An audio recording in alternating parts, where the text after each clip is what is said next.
Hello दोस्तों, welcome to success plus academy. मैं हूं सुमित चौधरी। और दोस्तों, आज के इस वीडियो में हम बात करने वाले हैं द बैटल ऑफ थर्मोपिले के बारे में। हो सकता है दोस्तों, आप में से बहुत कम लोगों ने इस बैटल का नाम सुना हो, लेकिन आप में से ज़्यादातर लोगों ने हॉलीवुड की मशहूर फिल्म 300 का नाम सुना होगा। आप में से बहुत लोगों ने ये मूवी देखी भी होगी।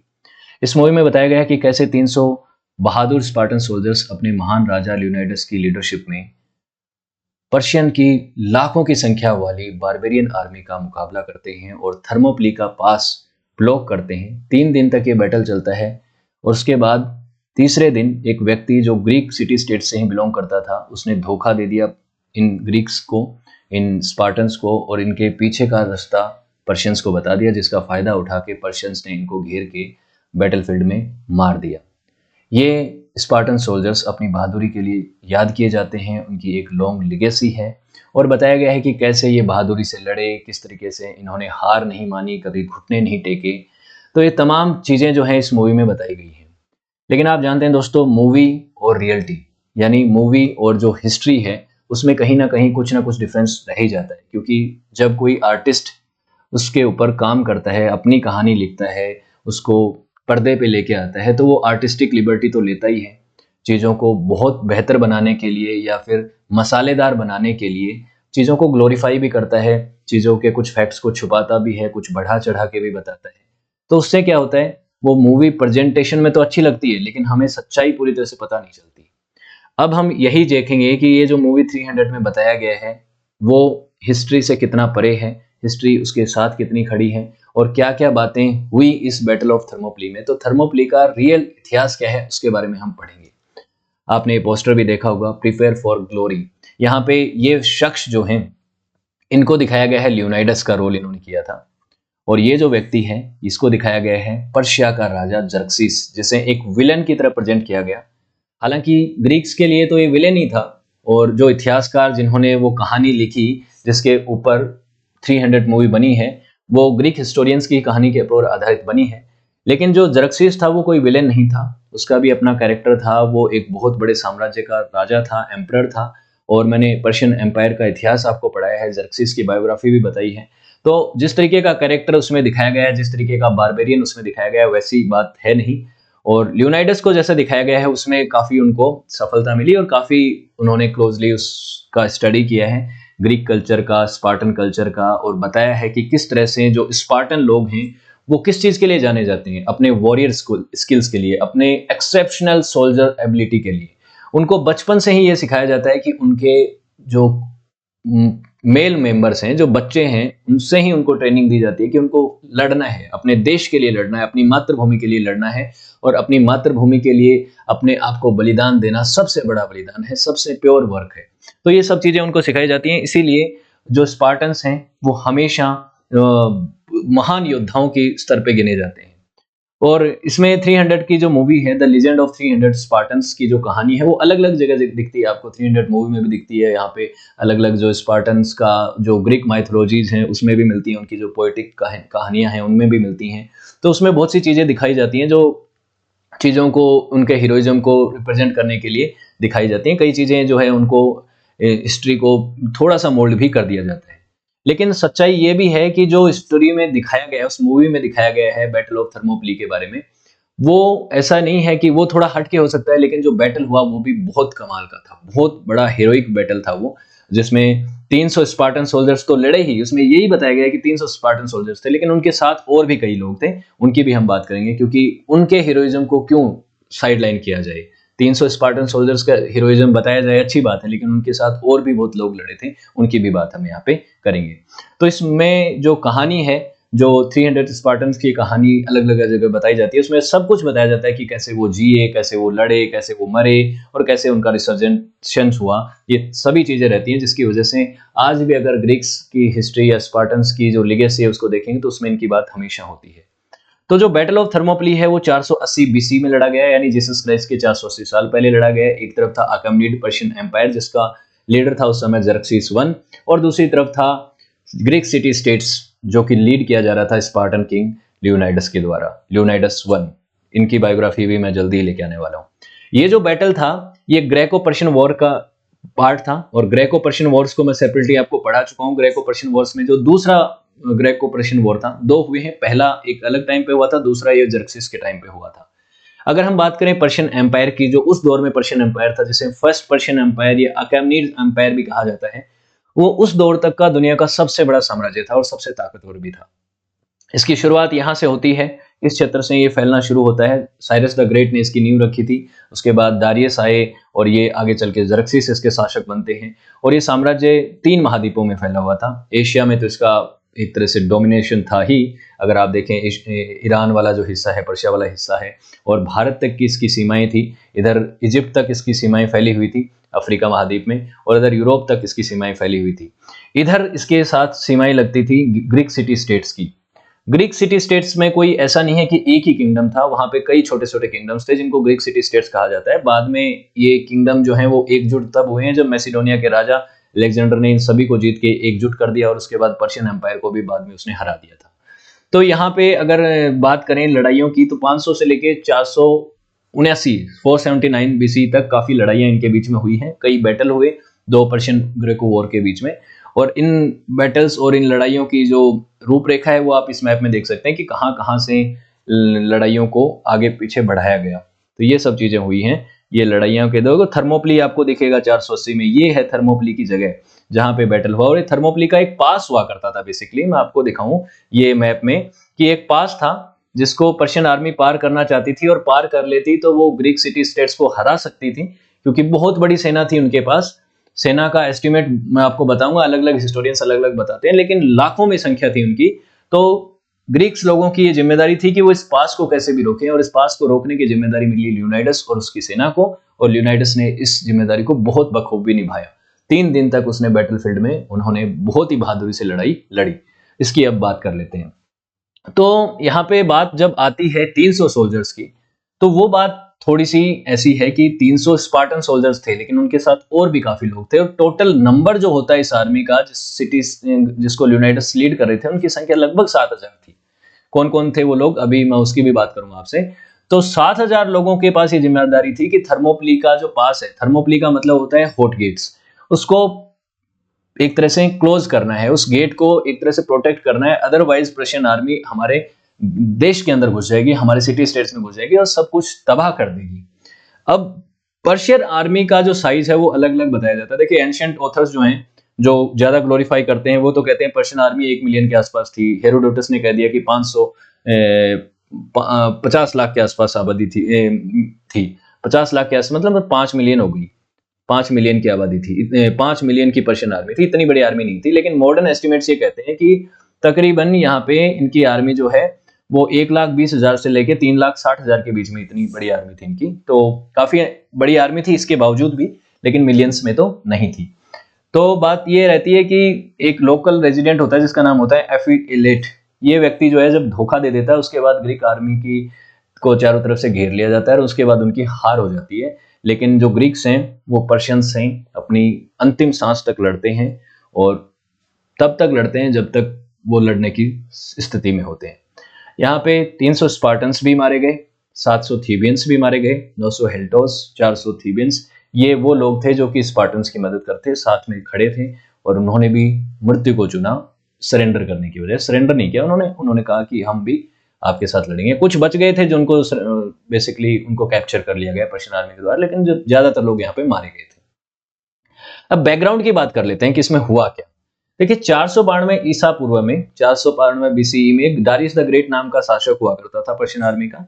उसने एक इन्वेजन किया था ग्रीस पे, जिसमें 26,000 से 28,000 लोगों ने मिलके, जिसमें 600 के आसपास उनकी जहाज भी थी, शिप्स भी थी, उन्होंने ग्रीक सिटी स्टेट्स को सब्जुगेट करने के लिए लड़ाई लड़ी थी।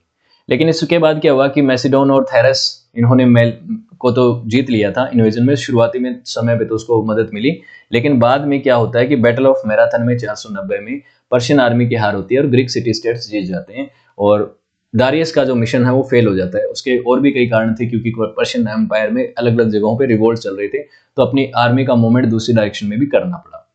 लेकिन उसके बाद दारियस की मृत्यु के बाद उसका बेटा जर्क्सिस जो है वो शासक बनता है, और उसने सेकंड ग्रीस इन्वेजन की शुरुआत रखी कि ग्रीस के ऊपर दूसरी बार अटैक करेंगे। हालांकि जर्क्सिस पहले ऐसा चाहता नहीं था कि उसे कोई बदला नहीं लेना था, लेकिन उसके कोर्ट के कई लोग और उसके कुछ रिश्तेदार ऐसा चाहते थे कि भाई दारियस को हराया गया है बैटल ऑफ मैराथन में, तो तुम्हें बदला लेना चाहिए, अपने पिता की हार का बदला कब लेगा तू, है ना, कब खून खोलेगा तेरा, वो वाली बात हो गई थी। तो उसकी वजह से क्या होता है, बैटल ऑफ ये दूसरा ग्रेको पर्शियन वॉर होता है, और उसकी शुरुआत ही बैटल ऑफ थर्मोपली से होती है। ये पहला एंगेजमेंट था कि थर्मोपली का पास जो है उसको पार नहीं करने देना है, ग्रीक्स की ये मंशा थी। तो ये चीज हुई, और मैंने जैसा पहले आपको बताया थर्मोपली का इंग्लिश में मीन होता है हॉट गेट्स। अब दूसरा जब युद्ध शुरू हुआ तो यहाँ पे अलग अलग एस्टिमेट है। मैंने कहा ना हेरोडोटस जिनको फादर ऑफ हिस्ट्री कहा जाता है, लेकिन फादर ऑफ हिस्ट्री कहने के साथ साथ उनके ऊपर कई बार ये आरोप भी लगते हैं कि वो चीज़ों को ग्लोरीफाई करते हैं, वो चीज़ों को एकदम सच्चाई फैक्चुअल बेस पे नहीं बताते। उनकी कहानियों में कहीं कहीं माइथोलॉजिकल चीज़ें लगती हैं, उनकी कहानी, उनकी जो हिस्ट्री है उसमें चीज़ें जो हैं वो ऑर्डर से नहीं है। लेकिन हिस्ट्री लिखना उन्होंने स्टार्ट किया था एक तरह से ग्रीक हिस्टोरियंस में, तो उनको फादर ऑफ हिस्ट्री कह दिया जाता है। तो 50 लाख बोला था उन्होंने, लेकिन आज के हिस्टोरियंस का मानना है कि 3,60,000 मैक्सिमम आर्मी होगी, और 700-800 शिप थी और उनको सपोर्ट कर रही थी। दूसरी तरफ अगर बैटल ऑफ थर्मोपली ही के ऊपर बात करें तो 7,000 ग्रीक्स थे।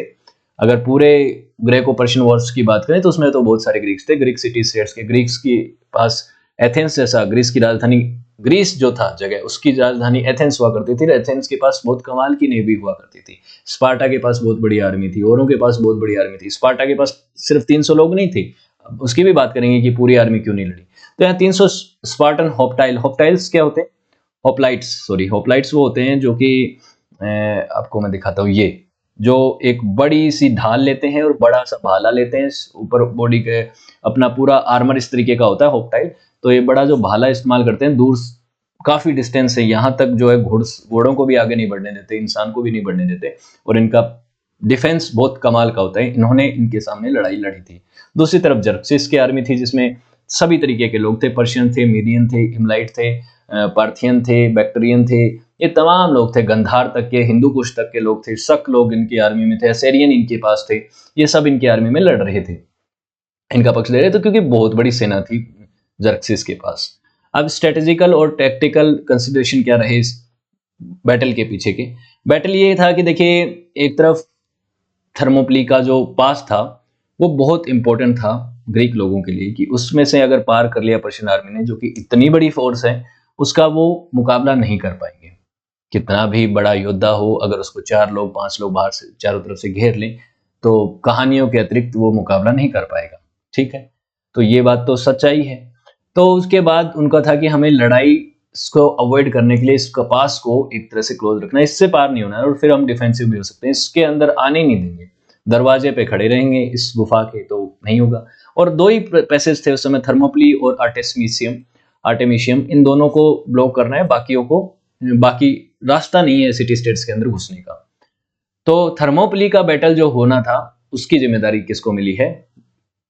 इसको लियोनाइडस को मिली है। इसके लिए एक वॉर काउंसिल हुई थी।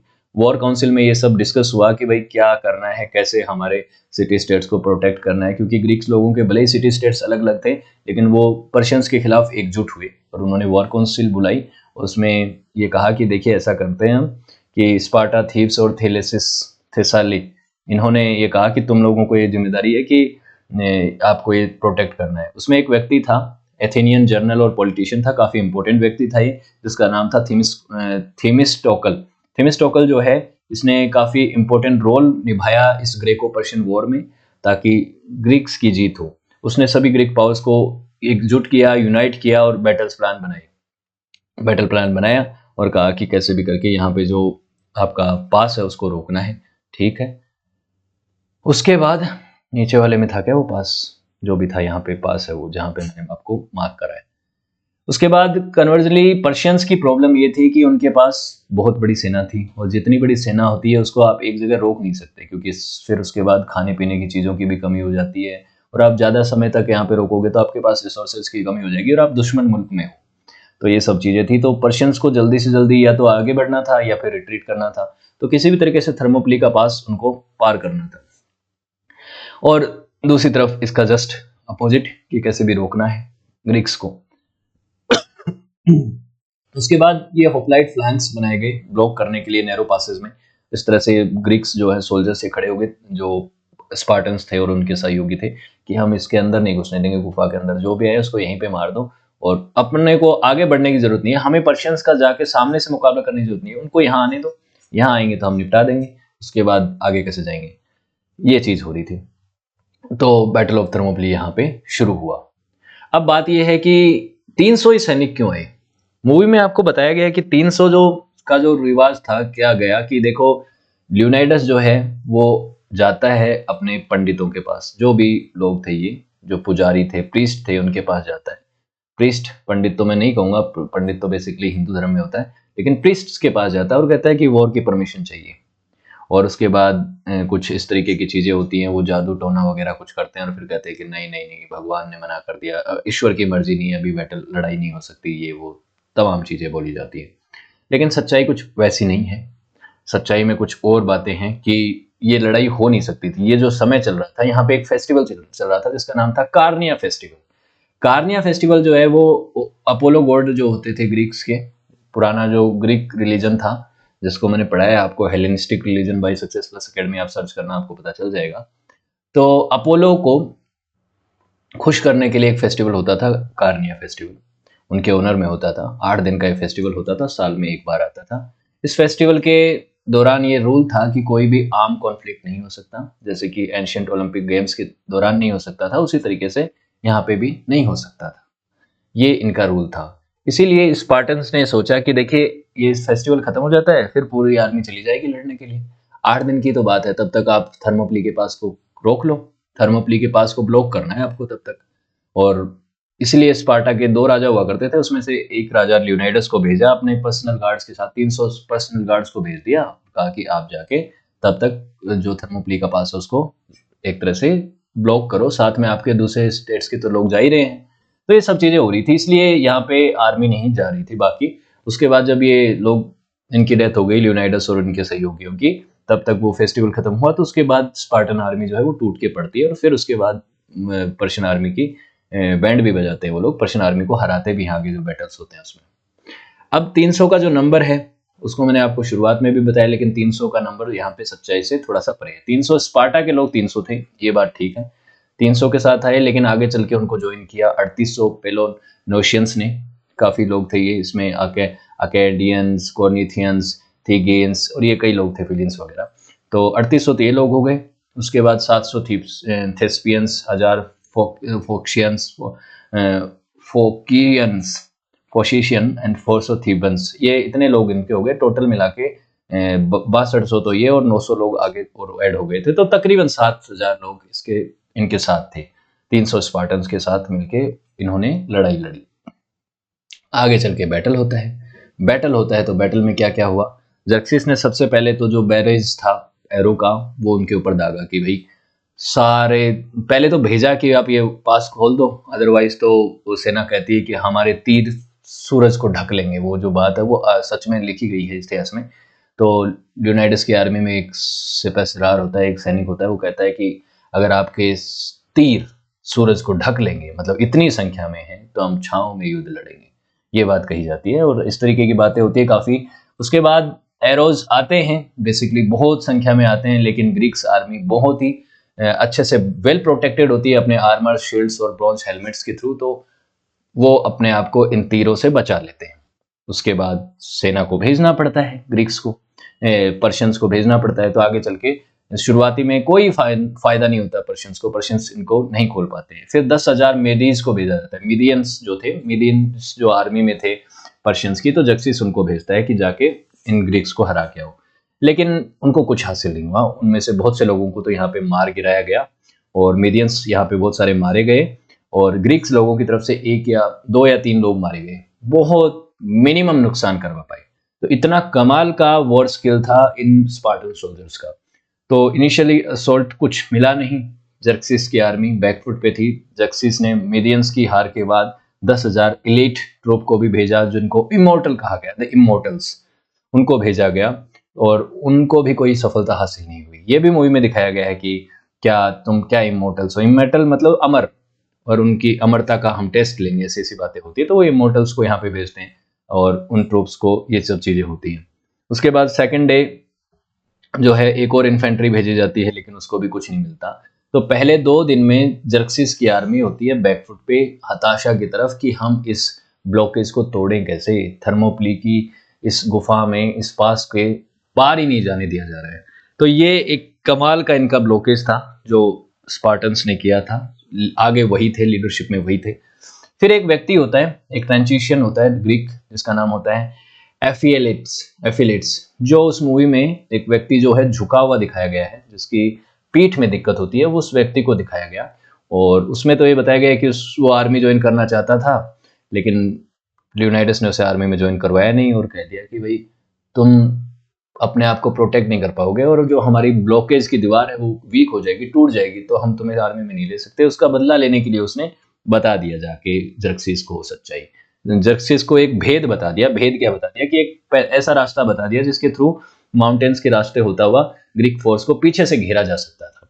ये बात बता दिया, ये बात बता दी तो इस व्यक्ति ने, ये जो धोखेबाज था, इसने 20,000 पर्शियन आर्मी को अपने पीछे ले जाके एक सीक्रेट रास्ता बता दिया। सीक्रेट रास्ता बताने के बाद, सीक्रेट रास्ता पता चल गया तो ये बात आगे चल के लियोनाइडस को भी पता चल गई। तो लियोनाइडस ने उस पास के ऊपर 10,000 लोगों को छोड़ा था, लेकिन वो अब हो नहीं सकता था कि उसको ब्लॉक नहीं किया जा सकता था, वो ऐसा रास्ता था। एक तो होती है गुफा, गुफा को तो आप बंद कर सकते हो, लेकिन ऐसा कोई रास्ता बता दे जिससे उस माउंटेन्स को पार करा जा सकता है। तो ये सब चीजें उसके बाद बस की नहीं थी कि उसको कंट्रोल नहीं किया जा सकता था कि अब तो पर्शियन आर्मी अंदर घुसेगी।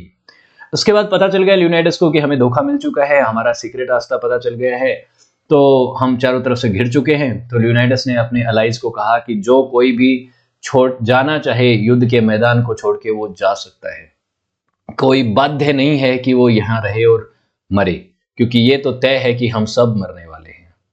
लेकिन उसमें से कुछ लोगों ने तो कहा कि ठीक है हम जाते हैं, लेकिन तकरीबन 2,000 लोग जो है वो लड़े, साथ में रुके रहे और वो अपनी अंत तक लड़े, अपनी मृत्यु तक लड़े, जिसमें 700 थेस्पियंस थे, उनका लीडर डेमोफिलियस था। इन्होंने कहा कि हम नहीं जाएंगे, हम अपनी मातृभूमि की रक्षा के लिए यहीं अड़े रहेंगे, यहीं टिके रहेंगे। 400 थेबन्स जो है वो भी रुके और वो भी यहाँ पे मारे गए। हेलोड जो थे, जो 300 स्पार्टन्स के साथ आए थे, वो भी यहाँ पे प्रेजेंट थे। तो ये जो लोग थे, जिसमें थीप्सियंस भी थे, थीबेंस भी थे, इवन ये प्रोफेशनल सोल्जर्स भी नहीं थे, ये सिर्फ अपने देश को प्रोटेक्ट करने के लिए आए थे, आम नागरिक थे। कुछ कोई आर्टिशियंस था, कोई किसान था, कोई कुछ था, और ये इनके साथ आए, इन बहादुर सैनिकों के साथ लड़े, इन्होंने भी अपना बलिदान दिया। तो ये सब चीजें होती है कि इस तरीके का इवेंट रहा ये कि 300 सैनिक तो यहाँ पे लड़े ही, लेकिन साथ में इनके साथ वो आम नागरिक भी लड़े अपनी मातृभूमि की रक्षा के लिए। बहुत ही बड़ा ये मांजर था उस समय, इतनी बड़ी लड़ाई हुई, बहुत बड़ा बैटल हुआ। उनका मकसद अब ग्रीक्स का ये हो गया कि अब देखो रास्ता तो अनब्लॉक हो ही गया है आगे जाने का, तो अब जितने पर्शियंस को मार सकते हो उतने मारो, क्योंकि अब हमारे पास यही है कि पर्शिया के सामने हमें फ्रंट फुट पे लड़ना पड़ेगा। लियोनाइडस यहाँ पे अपने 300 बहादुर सैनिकों के साथ, थीबियंस के साथ, थेब्स के साथ यहाँ पे मारा जाता है। जो बच गए उनको कैप्चर कर लिया जाता और इनके ऊपर बाण बरसाए गए, इनके ऊपर इनको मारा गया, मतलब इतना बुरी तरह से, क्योंकि चारों तरफ से घेर लिया गया था, पहाड़ी पर से, सामने से सारे ब्लॉकेज वगैरह अब वो काम के नहीं रहे। लेकिन ये आर्मी अमर हो गई, जिसने अपनी मातृभूमि के लिए अपनी लाइफ को सेक्रीफाइस किया। लेकिन बाद में क्या होता है कि जब इससे एक मनोबल बढ़ता है, किसका? ग्रीक आर्मी का। और मनोबल टूटता किसका है? पर्शियन आर्मी का, कि देखो ये 300 लोगों का हम और 2,000 लोगों का हम मुकाबला नहीं कर पाए। 7,000 थे मतलब टोटल, बाद में 2,000 बचे, तो 2,000 का मुकाबला करने में हमारी इतनी सेना मर गई, तो पूरी ग्रीक आर्मी का सामना करने में हमारी क्या हालत होने वाली है, और वो स्पार्टा की पूरी आर्मी आएगी तब क्या होगा।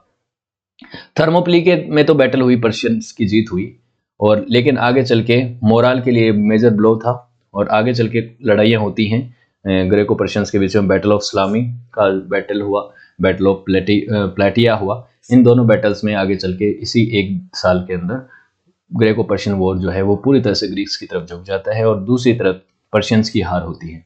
पर्शियंस की हार के बाद ये अंतिम था कि इसके बाद पर्शियंस ने वापस कोशिश नहीं करी कि वो ग्रीक्स की तरफ बढ़े और ग्रीक्स को अपना पार्ट बनाए। जीत यहाँ पे किसकी हुई? ग्रीक्स की हुई अंततः। थर्मोप्ली भले ही हार गए, थर्मोप्ली में 300 स्पार्टन सोल्जर्स और उनके साथी बहादुर साथियों की मृत्यु हुई, वो सेक्रीफाइस हुए, लेकिन एक बहुत बड़ा मोरल बूस्ट दे गए और ये एक बहुत बड़ी लीगेसी के तौर पे जाना जाता है। तो बैटल ऑफ मैराथन देखिए 490 में हुआ, कहाँ पे होता है, यहाँ पे मैराथन में। बैटल ऑफ थर्मोपली 480 में हुआ, यहाँ पे होता है। उसके बाद एथेंस को पर्शियंस एक बार के लिए पूरी तरह से सैक कर लेते हैं, उसको जला देते हैं, प्लंडरिंग हो जाती है। 480 में ही तीसरी जगह थी, क्योंकि गुस्से में आके जक्सिस ने ऐसा किया था, जब हार हो गई, एक तरह से बहुत नुकसान हो गया था जक्सिस का, तो ऐसा किया। फिर 480 में बैटल ऑफ सलामी और 479 में बैटल ऑफ प्लेटिया होता है। ये देखिए 4 और 5 में, और यहाँ पे पर्शियंस की हार हो जाती है। और ये है लियोनाइडस का मकबरा, पुतला, जो वहीं पे आपको दिखेगा ग्रीस में, वहाँ के स्पार्टा वाले क्षेत्र में। और उनको काफ़ी याद किया जाता है। इनकी बायोग्राफी जल्दी मैं लेके आऊँगा, उनके बचपन से लेके मृत्यु तक की कहानी को हम डिस्कस करेंगे। होपफुली आपको वीडियो अच्छा लगा होगा। वीडियो अच्छा लगा तो सक्सेस प्लस अकेडमी के चैनल को सब्सक्राइब कीजिए, साथ ही सक्सेस प्लस अकेडमी की एप्लीकेशन को भी डाउनलोड कीजिए। ऐप को डाउनलोड करेंगे तो आपको इन वीडियोज़ की PDF मिल जाएंगी, इनसे रिलेटेड वीडियो लेक्चर्स भी मिल जाएंगे, और साथ ही सक्सेस प्लस अकेडमी के प्रीमियम कोर्सेज को भी आप यहाँ पे एक्सेस कर सकते हैं बहुत ही अप्रोप्रिएट प्राइस में। और साथ ही आप सक्सेस प्लस अकेडमी के बाकी प्लेटफॉर्म्स के साथ भी जुड़ सकते हैं, इंस्टाग्राम, टेलीग्राम और फेसबुक पेज के साथ। So thank you so much for watching, have a good day, see you next class.